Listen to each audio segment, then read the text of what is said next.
Salut tout le monde, c'est Monsieur Mescli, bienvenue pour cette nouvelle vidéo très spéciale que je vous avais annoncée. Cette vidéo, je vous l'avais annoncée dans ma précédente vidéo dont l'extrait s'affiche juste ici. Aujourd'hui, on se retrouve pour parler des poissons. Bah oui, c'est logique. Mais non, je déconne bien sûr, c'était une blague. Non, aujourd'hui on se retrouve pour parler des théories. Oui, mesdames et messieurs, ça fait longtemps que j'avais prévu de faire des théories sur cette chaîne. Mais en fait je ne pouvais pas parce que je n'avais pas encore le bon logiciel de montage. Mais maintenant vu que j'ai Filmora, eh bien je peux.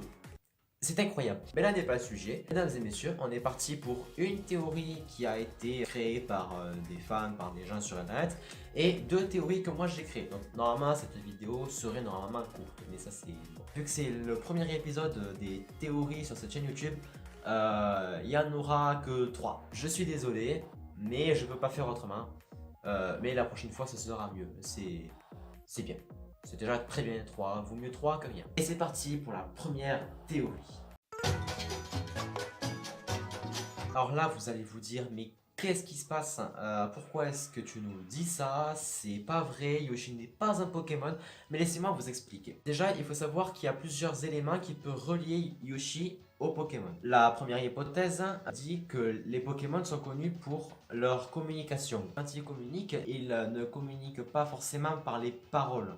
Comme nous. Non, il communique en prononçant leur nom. Il utilise son nom pour définir son espèce, parler avec les autres membres de son espèce et parce que c'est son prénom. Pikachu, il va dire Pikachu pour parler, c'est son prénom, mais c'est aussi sa race. Autre exemple, Ratata, il va dire Ratata pour parler, c'est son prénom, mais c'est aussi son espèce. Donc Yoshi, son espèce c'est Yoshi, son prénom c'est Yoshi, et pour parler, il dit Yoshi. De plus, Yoshi et les Pokémon pondent tous des œufs. Et il faut savoir qu'ils sont très similaires, comme vous pouvez le voir juste ici.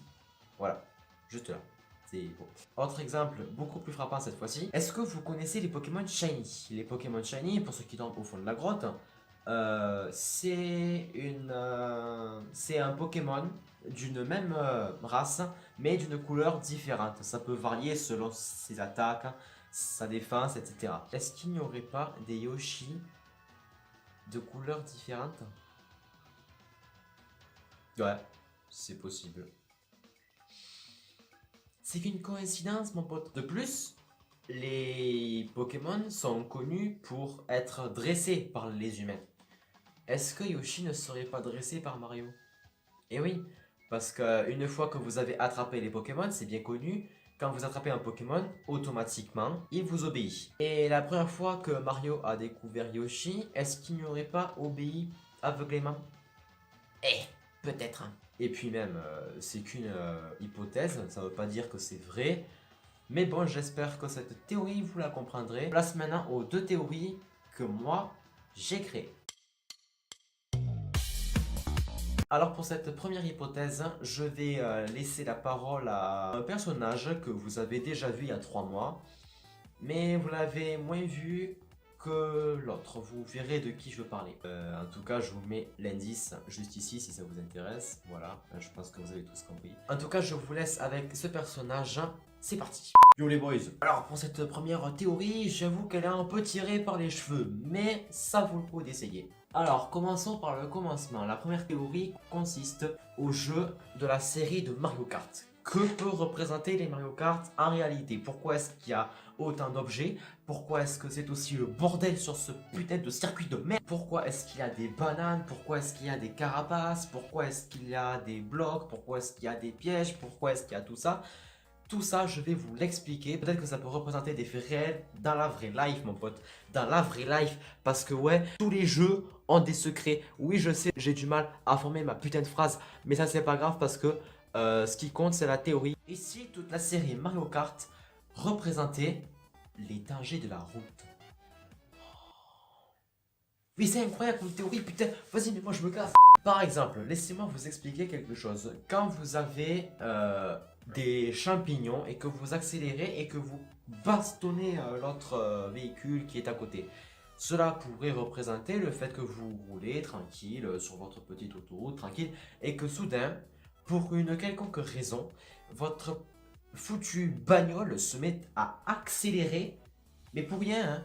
Et là, bim, vous casserez la voiture d'en face. Ça peut être une chose comme ça. Par exemple, les pots de banane pourraient représenter les verglas qui sont par terre et qui feraient glisser la voiture. Alors, je sais que c'est un peu tiré par les cheveux, mais ça reste quand même une bonne théorie. Moi, personnellement, je l'apprécie. Après tout, vous savez, toutes ces pentes de accélération, toutes ces bosses, tous ces trucs qui apparaissent comme ça. Par exemple, vous prenez un chombe qui passe ou une taupe qui saute de terre. Cela pourrait représenter les animaux qui traversent la route sans se poser de questions, sans se dire est-ce que c'est dangereux, est-ce que c'est pas dangereux. Tous ces objets-là, toutes ces bosses, tous ces trucs, ça pourrait représenter parfaitement ce type de danger de la route. Donc quand vous jouez à Mario Kart, vous vous amusez à faire le con sur la route. Je vous en félicite, ça prouve que vous êtes fait pour avoir le permis, mais... Enfin, ça va pas rassurer les vieux de maintenant, hein. Moi je vous lis perso, mais... Enfin bref, j'espère que vous aurez compris cette théorie que peut-être que les Mario Kart pourraient représenter les dangers de la route. C'est une théorie comme une autre, c'est une théorie bien, ça peut être comme une théorie de merde, ça peut être un truc comme ça. Enfin bon, quoi qu'il en soit, j'espère que vous avez compris cette théorie. Oui, théorie. Salut tout le monde, je suis de retour pour la seconde théorie. C'est exactement du même style que Mario Kart accident de la route. Là, c'est pareil pour les Mario Bros. Que pourraient représenter les Mario Bros? Est-ce qu'on pourrait expliquer le concept de la série Mario Bros? Alors, en 2 ou 3 phrases, hein. Mario Bros, ça consiste à sauver une meuf qui se fait kidnapper par une tortue géante croisée avec une espèce de dragon. Waouh! Tout en récupérant des espèces de champignons qui vous fait droguer, soit en vous rapetissant, soit en vous agrandissant. Je sais pas si c'est français, mais c'est pas grave. Et il y a plein de tortues et de goombas sur la route. Avec plein, bien sûr, d'obstacles, des barres de feu, avec plein de trucs comme ça. À quoi ça pourrait faire penser? Est-ce que ça pourrait pas faire penser au kidnapping? Ah ah, oui, c'est malin ça. Déjà, Peach est la victime. Une victime se fait enlever par son agresseur. Les proches de la victime vont porter plainte au commissariat et disons que Mario, c'est les policiers. Donc ils commencent le parcours, ça veut dire qu'ils vont ouvrir l'enquête. Quand vous avez plein de Koopas, plein de Goombas qui sont éparpillés partout, cela pourrait représenter le fait que ce sont tous des suspects et qu'il faut les éliminer, tout ça. Alors, vous n'avez pas tué votre suspect, mais par exemple, vous leur posez des questions et quand vous voyez qu'ils disent la vérité, hop, vous les éliminez de la liste des suspects. Donc disons que les ennemis sont des suspects et vu qu'ils sont innocents, même si dans les jeux Mario, c'est les sbires de Bowser. Mais là, c'est une théorie, donc ça n'a plus rien à voir, quoi. Tous les parcours des Mario Bros qui sont surélevés, qui sont très compliqués avec un niveau extrême, cela pourrait représenter l'extrême difficulté à résoudre l'enquête et à retrouver la victime. On ne sait même pas si les victimes vont être retrouvées. On va dire 70% des victimes qui se font enlever se font assassiner par leur agresseur. Assassiner, violer, torturer, tout ce que vous voulez. Oui, c'est un peu dégueulasse, mais c'est pas... J'ai pas demandé votre avis, quoi. Enfin voilà, c'est une théorie comme une autre. Ça peut être vrai, ça peut être faux, je sais pas. Mais peut-être que ça peut être le cas. C'est tout à fait possible. En tout cas, j'ai plus rien à dire pour cette théorie. Pour résumer, Yoshi serait un Pokémon. Mario Kart est égal accident de la route. Mario Bros est égal kidnapping. C'est un peu glauque tout ça, non? En tout cas, j'espère que cette vidéo vous aura plu. Je sais, c'est différent que d'habitude. Mais on va pas se mentir, ça change du gaming. Et ça fait du bien. En tout cas, j'espère que cette vidéo vous aura plu. N'hésitez pas à vous abonner à ma chaîne YouTube si ce n'est pas déjà fait.